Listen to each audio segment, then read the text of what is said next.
All right, Pops, the cream of the crop is rising to the top and pretty much everything else is falling to the bottom. We have seen wholesale used car prices in the month of February increase. And why are they increasing? We've figured it out.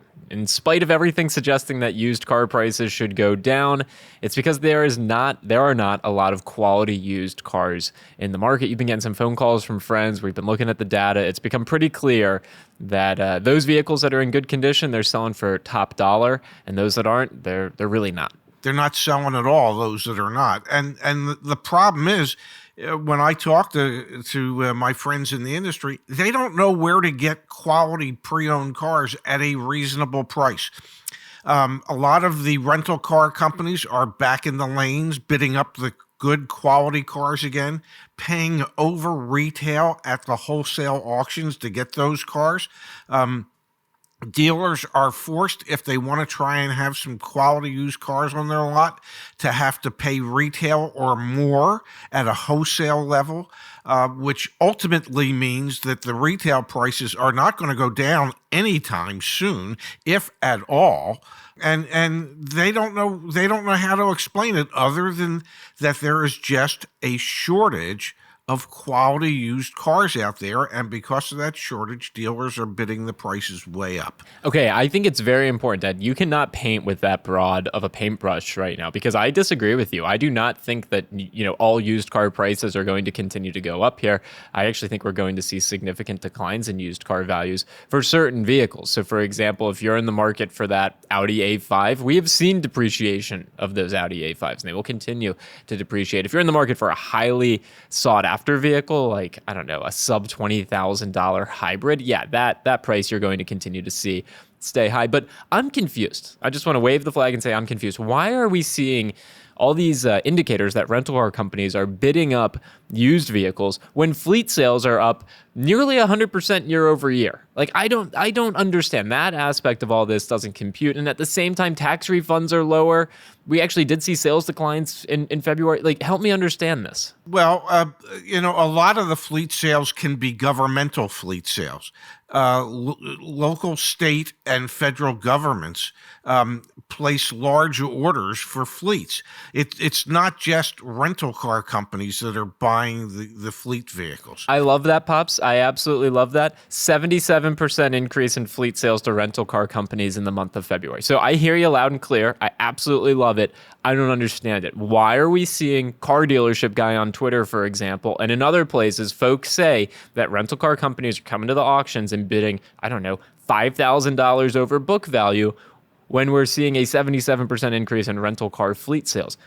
That doesn't make sense. That is why I am a firm believer. We've got two divergent videos up on the CarEdge YouTube channel. I think used car prices are going to go down. You think used car prices are going to stay high.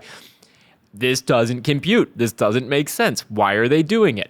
I don't know. I got no clue, man. All right, Dad, you can sell your car on CarEdge. What's the deal? The deal is you just plug in your VIN number and we'll get you offers from local dealers in minutes. Seconds. CarEdge.com/sell. Okay.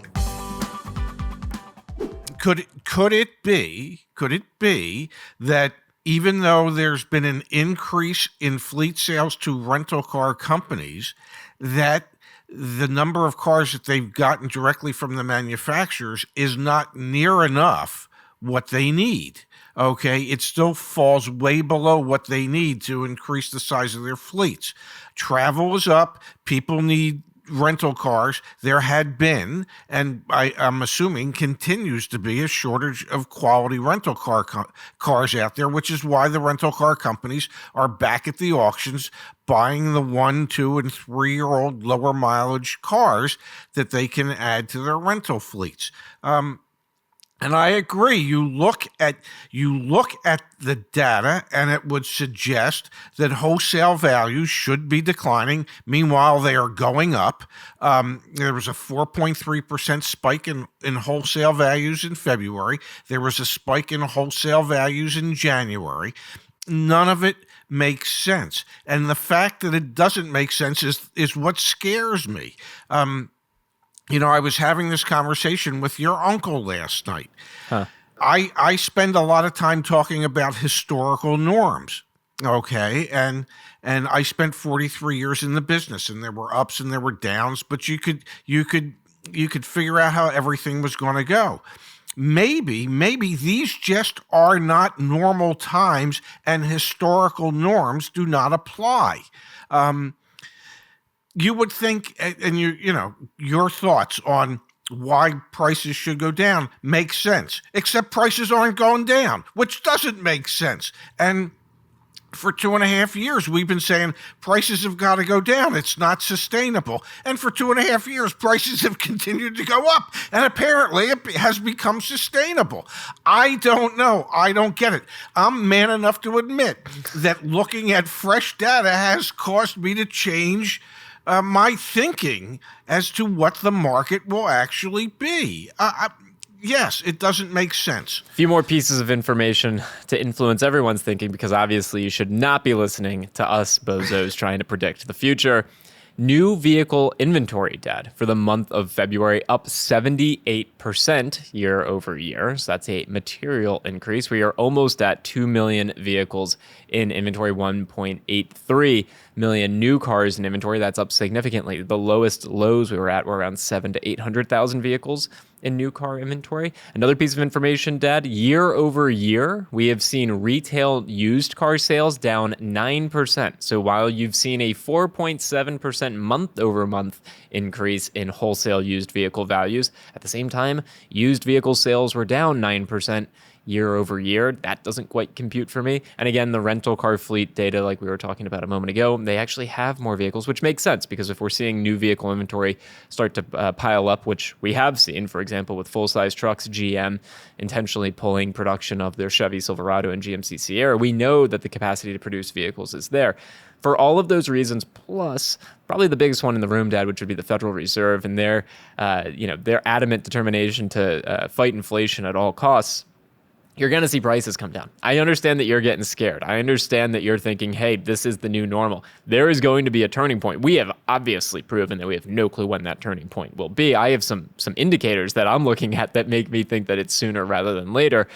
Again, we didn't even really touch on it in this video, but the fact that tax refunds are lower than expected, that's another driver of why we thought prices were going up this time of year. It's going to be a driver why prices are going down in the not too distant future as well. And a big thing that I'll ask you to think about, Dad, we have more bank earnings. This video is not about Silicon Valley Bank or anything like that, but we got bank earnings a month from today.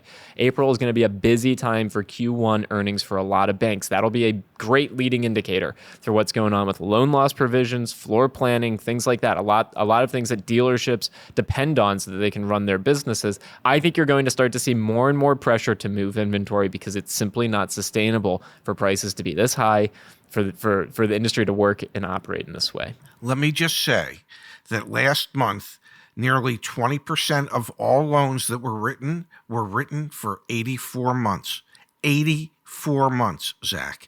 That seems to me that the banks are willing to continue to extend the terms so that people who are payment conscious, and about 85% of those who buy cars are payment buyers.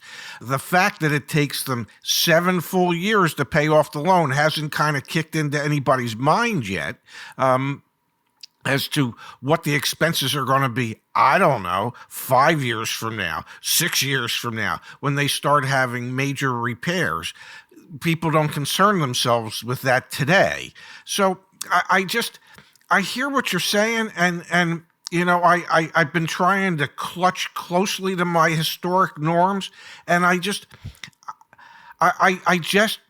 think I've been wrong. And I said it the other day. I hope I'm wrong about my new idea as to what's about to happen. I really do. But at this point, I would not be surprised if wholesale prices continue to go up, retail prices either increase slightly or stay about the same, and sales kind of stagnate.